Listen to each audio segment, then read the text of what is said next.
사람들은 어떤 사람을 처음 만나거나 또 새로운 장소를 갈 때 아주 짧은 순간에 첫인상을 갖게 됩니다. 이 첫인상은 선입견이 되는데 이 선입견은 사실과 다른 잘못된 편견으로 드러날 때가 종종 있습니다. 이 첫인상과 선입견에 관해서 저는 조금 불리한 것 같습니다. 처음에 아주 좀 냉차고 까다로운 사람으로 보였는데 나중에 보니까 전혀 그렇지 않아요 하는 말씀을 가끔 듣게 되거든요. 아마 제가 좀 이렇게 마른 데다가 거기다 눈도 이렇게 작으니까 그런 인상을 주는 것 같은데 거기에 늙어가는 것이 더해지니까 더 불리해지는 것 같습니다. 그런데 교회에도 믿지 않는 사람들이나 초신자들에게 그러한 잘못된 선입관을 주는 것이 있는 것 같습니다. 아마도 통성기도가 제일 그런 것이 아닐까요? 성도들이 함께 큰 소리로 기도하는 모습은 대부분의 바깥에 있는 사람들에게나 또 초신자들, 특히 아주 조용한 교회에 다니는 사람, 그래서 아주 나는 거룩한 성도라고 생각하는 사람들한테는 거부감을 주기 십상입니다. 거기다 또 무슨 알아둘 수도 없고 계기하기까지도 한 방언이 더해지면 아주 극혐이겠죠. 우리 교회에서는 금요 심야 예배가 있는데 아주 한술 더 뜹니다. 주여 삼창에 이어서 통성기도를 합니다. 여기저기서 방언 소리도 들리고 어떤 때는 지축이 흔들릴 것 같이 요란하고 뜨겁습니다. 그래서 저는 오늘 방언, 성령 체험의 문이라는 제목으로 이 방언 은사에 대해서 말씀드리고자 합니다. 사실 한 번의 설교로 다 말씀드리기는 어렵고 일종의 궤관이 될 것 같습니다. 여러분의 호응들을 보아서 후속편을 준비할 수도 있겠습니다. 먼저 은사로서의 방언은 무엇인가입니다.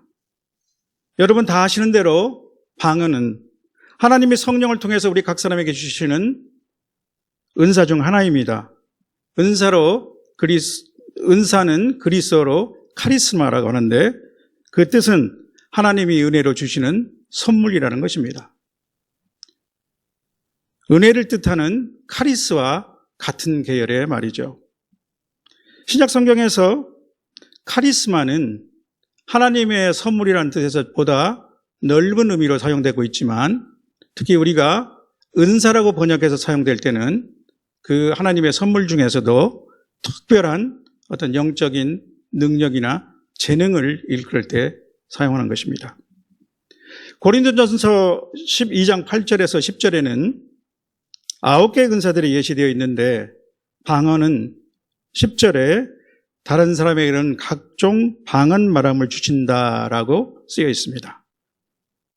고린도전서 12장 28절 31절에서도 교회 안에서 각자가 받은 직분과 은사로 사도, 선지자, 교사를 위시해서 6가지를 들고 있는데 그 28절에 보면 각종 방언의 은사가 포함되어 있습니다. 이 두 구절에서 강조되는 것은 은사와 직분은 다양하지만 그것을 나누어 주시는 성령님은 동일하시다는 분이라는 것을 우리는 잊지 말아야 합니다. 성경에 은사 또는 또 성령의 역사로 나타나는 방언은 뚜렷하게 2가지로 구별됩니다. 그 첫 번째가 바로 사도행전 2장에 기록된 오순절날 성령이 임해서 120 사도들이 각 지역의 말로 이 방언을 말했다고 되어 있는 기사입니다. 이때 나오는 방언은 오늘날 우리가 말하는 각 지역의 각 나라의 말과 같은 얘기입니다. 오늘날에도 자주는 아니지만 이러한 능력을 받는 사람이 있습니다. 제가 잘 아는 선교사 전도사 한 분이 계시는데 이분은 서울 대형교회에서 어린이 일본어 예배를 섬깁니다.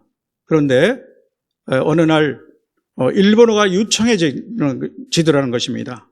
그래서 많은 사람들은 이분을 보고 저거 일본에서 굉장히 많은 기간 동안 살다 오신 분으로 여기기도 한다는 것입니다. 또 어떤 책에서 읽었는데 어떤 미국 선교사님이 갑자기 러시아에 대해서 강렬한 열망이 들면서 단기 선교 여행을 갔다고 합니다. 그런데 문제는 러시아를 한마디로 하지 못한다는 거죠. 그런데 이분이 말을 했는데 놀랍게도 러시아 사람들이 이분의 말을 알아듣고 있더라는 것입니다. 그런데 이분이 독일에 갔다고 그럽니다. 그래서 전도하고 싶은 마음이 들어서 기도를 했다는 것이죠. 러시아 때 기억을 되살려서 독일어도 말씀하게 해 주십시오. 그렇게 기도했더니 그 마음속에 네가 학교에서 독일어를 배우지 않았니? 이런 음성을 들었다고 그럽니다. 오늘 주제로 다루고자 하는 방언은 사도행전 2장에 나오는 이러한 사람의 언어가 아닙니다. 고린도전서 12장에 은사로 예시된 방언은 사람들이 알아들을 수 없는 말입니다. 그런데 바울 사도는 특별히 방언과 예언의 은사에 대해서 고린도전서 14장 전체를 할애해서 우리에게 말씀해 주고 계십니다. 그 이유는 당시 고린도 교회가 이 방언과 이 예언의 문제를 가지고 굉장히 많은 오해와 문제를 가지고 있었기 때문입니다. 과거 그들의 잘못이 오늘 우리에게 아주 큰 도움이 되는 것이죠. 그들의 과거의 잘못 때문에 오늘 우리는 성경 한 장 전체를 이렇게 가질 수 있게 된 것입니다. 모든 것이 합력하여 선을 이루게 하시는 하나님의 은혜라고 할 수 있겠습니다. 그래서 저는 오늘 이 고린도전서 14장을 중심으로 말씀을 드리고자 합니다. 먼저 방언의 은사에 대해서 오늘 많은 사람들이 갖고 있는 선입견으로부터 시작해 보고자 합니다. 조금 자의적이긴 하지만 크게 세 부류의 교회나 신자들이 있는 것 같습니다. 여러분은 어떤 부류에 속하는지 잘 들으시고 생각해 보시기 바랍니다. 이 첫째 부류는 무관심파입니다. 방언에 대해서 잘 알지도 못하고 별로 알고 싶지도 않는 사람들이죠. 교회에서 이에 대해서 설교를 들어본 적도 없습니다. 방언하는 사람들을 본 적도 없죠. 이들의 생각은 방언 그 어떤 특정 교파에서 많이 하는 거 아니야? 아주 시끄럽고 문제도 많은 것이지. 나는 관심 없어. 이런 정도가 되겠죠. 두 번째는 소극적 중립파입니다. 방언에 대해서 듣기도 하고 성경에서 읽어도 보았습니다. 그러나 아직 체험을 해보지 못했기 때문에 방언의 유익도 필요성도 잘 알지 못합니다. 다른 사람이 방언하는 것은 반대하지 않습니다. 그러나 방언은 내 은사는 아닐 거야. 또 사실 모든 은사를 다 가질 수는 없지 않아? 이렇게 지레 포기하거나 소극적인 자세를 갖고 있는 사람들이죠. 세 번째로 반대파입니다. 이들 중 어떤 사람은 방언의 은사는 신약 성경의 완성과 함께 중지되었다고 주장합니다. 정말 납득할 수 없는 근거가 빈약한 주장이죠. 몇 달 전에 저는 어떤 유튜브에서 방언이 마귀의 역사라고 주장하는 사람을 보았습니다. 방언에 대해서 한 20여 차례 시리즈 강의를 하겠다고 하는데 몇 개를 들어보니 더 들어볼 필요는 없었습니다.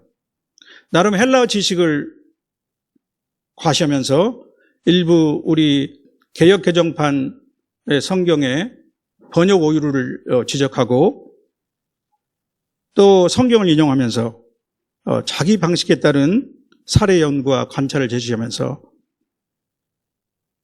억지 주장을 전개를 하는 것입니다. 그런데 문제는 많은 댓글이 달렸는데 목사님 덕분에 무지몽매함, 미혹해서 벗어나게 됐습니다. 이런 식의 댓글이 많이 달려 있다는 것입니다. 이분은 청년 시절 교회에서 지도자 없이 방언을 시작한 청년 2명이 교회와 그 작은 마을에 큰 소란을 끼치고 또 이른 나이로 죽게 되는 그런 끔찍한 일을 목격을 한 것 같습니다. 그래서 이것이 이분에게 굉장히 부정적인 편견을 갖게 한 것 같습니다. 자, 그러면 여러분은 어느 부류에 속하십니까? 여러분 어느 부류에 속하세요? 첫째 부류, 둘째 부류, 셋째 부류. 아무 데도 속하지 않습니까? 아무 데도 속하지 않죠. 그렇죠? 예. 그러면 여러분은 편견 없이 이 방언의 은사를 잘 활용하고 계십니까? 그렇다면 편하게 제 말씀을 들어주시고 가끔 아멘으로 화답해 주시면 더 좋겠습니다. 감사합니다. 이제 본론으로 방언의 몇몇 특징에 관해서 말씀을 드리겠습니다. 첫째로, 방언은 사람의 말이 아니므로 적어도 통역이 없이는 알아들을 수가 없습니다. 이 14장 2절에 그렇게 말씀하고 있습니다. 실제로 많은 문제가 여기서 일어납니다. 방언은 옆에서 듣는 사람에게 소음에 불과할 뿐입니다. 심지어 방언을 말하는 자신에게도 알아듣지 못하니 도대체 방언의 유익은 어디에 있는 거야? 라는 질문이 나오기 마련입니다. 두 번째로, 방언은 사람에게 나지 아니하고 하나님께 한다는 것입니다. 또한 방언으로 기도할 때 나의 영이 기도하는 것입니다. 따라서 방언은 가장 효율적인 기도의 도구, 기도용 언어, 그리고 하나님 직통용 기도 언어라고 할 수 있습니다. 기도의 하트라인이죠. 이렇다면 방언은 참으로 엄청난 도구가 아니겠습니까?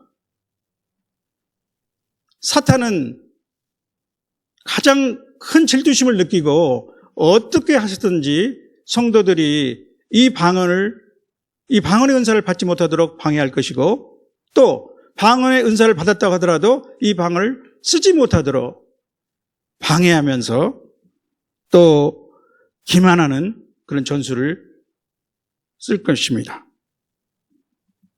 우리가 잘 아는 로마서 8장 26절에 이와 같이 성령도 우리의 연약함을 도우시나니 우리는 마땅히 기도할 바를 알지 못하나 오직 성령이 말할 수 없는 탄식으로 우리를 위해서 친히 간구하시느니라 는 말씀이 있죠. 그렇습니다. 성령은 우리 성도들의 영 안에서 간구하십니다. 그래서 우리의 영이 우리의 혼, 즉 지정의를 지배할 때 우리는 하나님이 원하시는 기도를 할 수 있는 것입니다.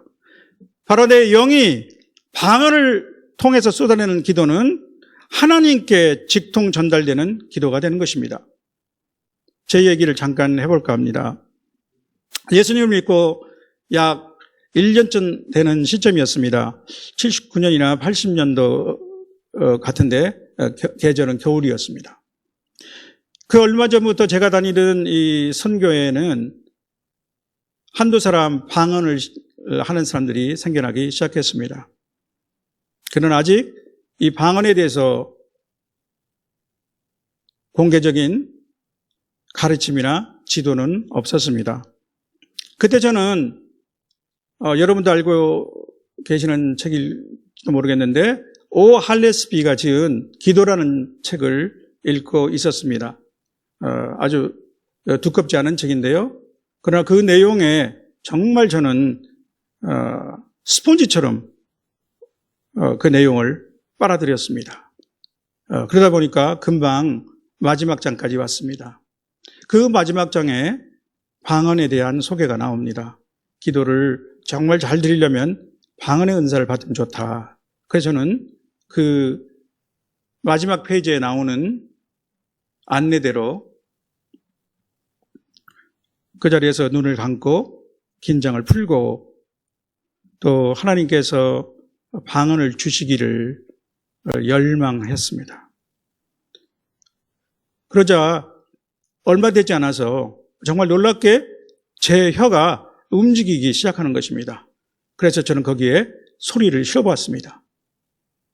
저에게 방언의 은사가 임한 것이죠. 그 놀람과 기쁨을 이루 말할 수가 없죠, 당연히. 그래서 틈틈이 저는 주변에 사람들이 없을 때 이 방언을 하기 시작했습니다. 그런데 한참 지나고 보니 문제가 생겼습니다.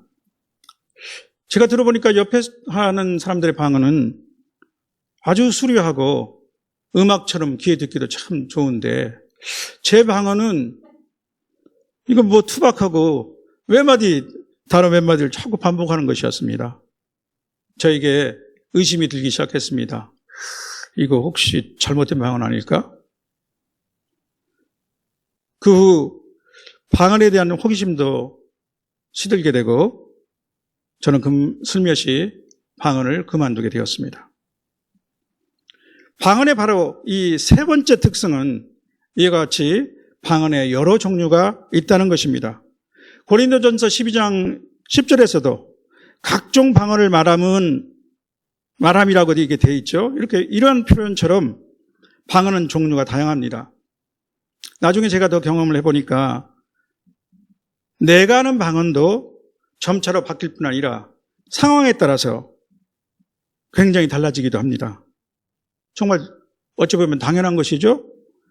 기도의 목소리도 우리 기도 제목과 상황에 따라서 달라질 수밖에 없지 않습니까?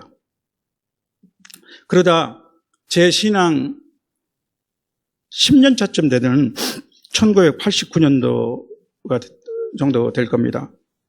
제가 벨기에 브뤼셀에 있었을 때인데 제 영적 상태가 바람 빠진 풍선처럼 침체되고 있었습니다. 그 가장 큰 이유는 영적 목표와 사명감을 상실했기 때문인 것 같습니다. 그때 미국에서 한 목사님이 오셨는데 강력한 성령 체험을 그분의 집회를 통해서 하게 되었습니다. 제 신앙생활에서 한 획을 긋는 사건이라 해도 지나친 말은 아닐 것입니다. 거의 사도행전 19장 2절에서 바울 사도가 에베소로 와서 어떤 제자들에게 너희가 믿을 때 성령을 받았느냐 이렇게 물었던 사건과 유사한 것이라고 할 수 있습니다. 그러나 이들은 아니라 우리는 성령이 계심도 듣지 못했습니다 라고 했죠. 그 부분은 제 경우와 다릅니다. 그때까지 저는 성령을 성경을 통해 잘 알고 있다고 생각했기 때문입니다. 그러나 저는 성령을 어쩌면 일시적인 영적 힘이나 기분 정도로 인식했던 것 같습니다. 마치 거듭나기 전에 예수님에 대한 우리의 인식이 기껏해야 역사 속의 한 인물, 한 위인 정도를 벗어나지 못하는 것과 같은 것이죠. 성령은 하나님에 대한 체험을 하고 나니까 한마디로 지금까지 저의 신앙생활이 보병이었다면 제가 파일럿이 되어서 하늘을 날아가는 것 같았습니다. 그리고 3년 후 1991년 서울로 귀임해야 할 때가 되었습니다. 어떤 사정으로 제 귀임이 늦춰져서 10월 초에 가게 됐습니다. 그 덕분에 저는 부흥회에 한 차례 더 참가하게 되었고 또 그때 목사님으로부터 방언 기도를 믿음으로 계속하면 통역과 예언의 은사도 뒤따라오며 또 비록 내가 뜻을 모를지라도 방언 기도의 위력이 있다. 그러니까 열심히 방언을 해라 하는 그런 권면의 말씀을 듣기도 했습니다. 9월 중순경 부흥회를 마친 그 다음 날 새벽이었습니다.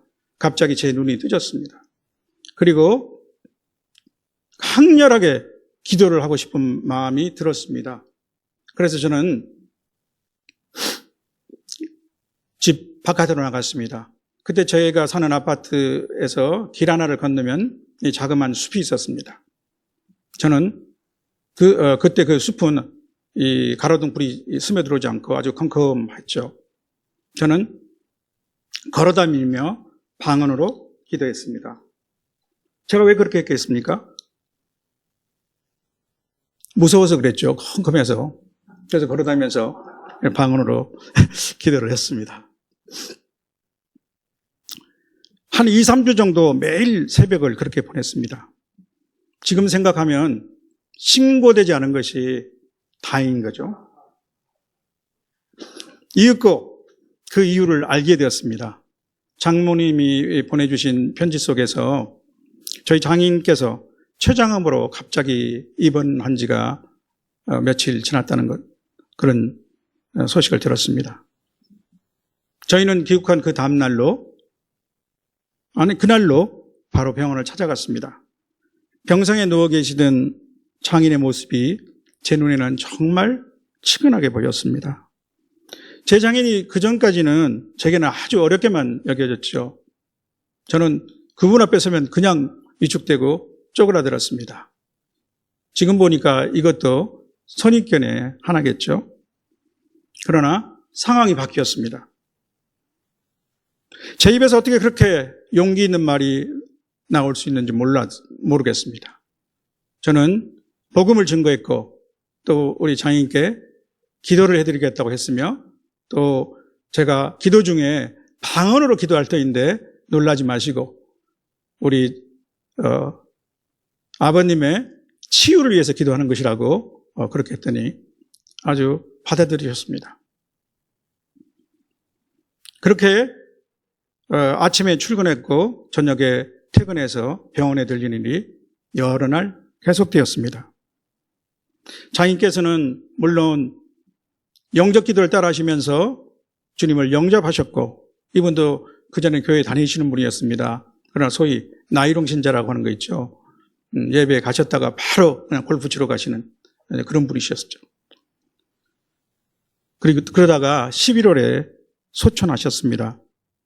임종은 보지 못했지만 옆에서 지켜보시던 장모님의 말씀에 따르면 아주 평안한 모습이었다고 합니다. 성도 여러분, 이제는 말씀을 종결해야 할 것 같습니다. 방언은 은사 중에 하나입니다. 은사는 믿음의 액세서리나 훈장은 더더욱 아닙니다. 은사는 영적 전투에 필요한 무기입니다. 성도를 온전케 하며 그리스도의 몸인 교회를 세우기 위해서 하나님이 주시는 선물입니다. 장식이나 자랑하기 위해서 주시는 것이 아니라 이 땅에서 마귀와 대적하고 하나님 나라를 건설하기 위해 주시는 특별한 능력이며 도구입니다. 방언은 그 자체로는 열매가 없고 뜻을 알지 못하기 때문에 잘못하면 오해받고 또 문제가 되기 쉬운 은사입니다. 그러나 이 방언은 기도의 도구라는 점에서 정말 요긴한 은사입니다. 내 영과 하나님 사이에 직통하는 하트라인입니다. 또한 방언은 성령 체험을 여는 문입니다. 통역과 예언의 은사를 여는 직통 통로입니다. 영적인 싸움을 조금이라도 이해하시는 분들은 기도의 중요성을 아실 것입니다. 믿음의 능력은 기도에서 나옵니다. 기도하는 사람은 방언의 은사를 받아야 합니다. 물론 방언의 은사 없이도 기도를 잘하시는 분들도 있습니다. 그러나 저는 방언이 없는 기도는 모타 없는 보트라고 생각합니다. 모타 없이 없는 보트를 놓젓는 것이나 마찬가지죠. 여러분은 기도의 보트에 모터를 다십시오. 쉬지 말고 하는 기도, 무시로 하는 기도는 방언 은사를 통해서 가능합니다. 특히 저는 묘사력이 아주 부족합니다. 그래서 어떤 간절한 기도 상황이나 또 기도하는 중에 아주 격한 감정이 몰려올 때 그거를 도저히 말로 표현할 수가 없는 경우가 종종 있습니다. 그때 저는 방언으로 기도합니다.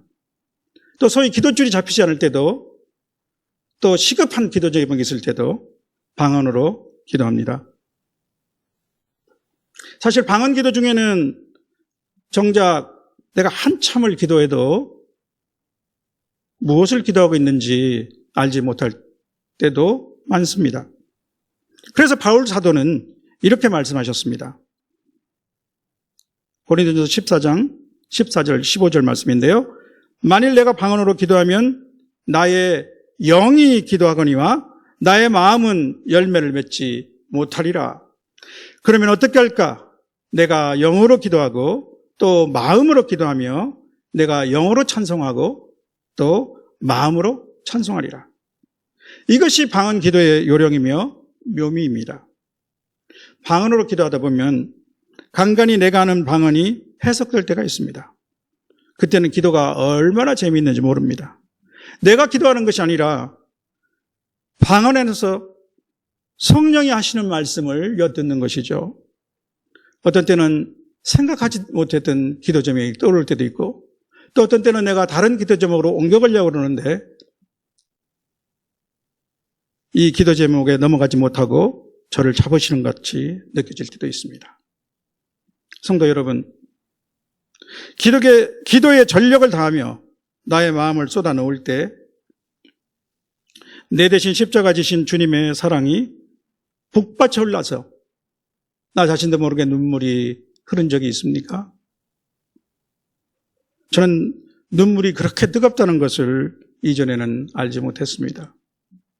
기도 중에 내가 안다, 내가 내 마음을 알고 내 눈물을 보고 있다 라고 하시는 음성을 들어보셨죠? 교회에 대한 격려의 말씀을 주실 때도 있습니다. 하나님께서 우리 담임 목사님을 사랑하시며 참 기뻐하신다고 느껴져서 울컥한 적도 있습니다. 이것이 초보적인 예언의 일부라고 저는 생각합니다. 예언은 1차적으로 성령의 위로와 격려이며 성경 말씀에 기반합니다. 물론 저는 연차는 오래되었지만 아직 방언 기도의 축적이 부족해서인지 통역도 예언도 못합니다. 그래서 이제라도 더 열심히 기도하겠다고 다짐하고 있습니다. 이런 면에서 우리 교회에 금요 심야 기도회는 정말 좋은 시간입니다. 그러나 너무 짧죠. 코로나19가 속히 끝나고 적어도 자정까지는 기도할 수 있게 되기를 저는 손꼽아 기다립니다. 마지막으로 오늘 본문의 말씀을 다 같이 찾아서 읽어보시면 좋겠습니다. 고린도전서 14장 26절 말씀입니다. 시작. 그런즉 형제들아 어찌할까? 너희가 모일 때 각각 찬송시도 있으며 가르치는 말씀도 있으며 계시도 있으며 방언도 있으며 통역함도 있나니 모든 것을 덕을 세우기 위하여 하라. 아름다운 생동감 넘치는 초대교회의 모습입니다. 갖가지 은사가 넘치는 성도들의 모습입니다. 성령이 충만한 예배의 모습입니다. 주님을 뜨겁게 사랑하고 복음 들고 그리스도의 군사로서 영적 전투를 감당하기를 원하시는 성도 여러분, 먼저 방언 은사를 사모하십시오. 방언은 기도의 필수 도구입니다. 성령의 음성을 듣는 통로입니다. 성령 체험의 문을 여는 것입니다. 저는 우리 모든 성도들이 기도의 도구인 방언의 은사를 받아서 열심히 사용하고 성령 체험의 문을 열고 주님의 몸된 교회를 세워나가는데 쓰임 받으시기를 주님의 이름으로 간절히 축원합니다.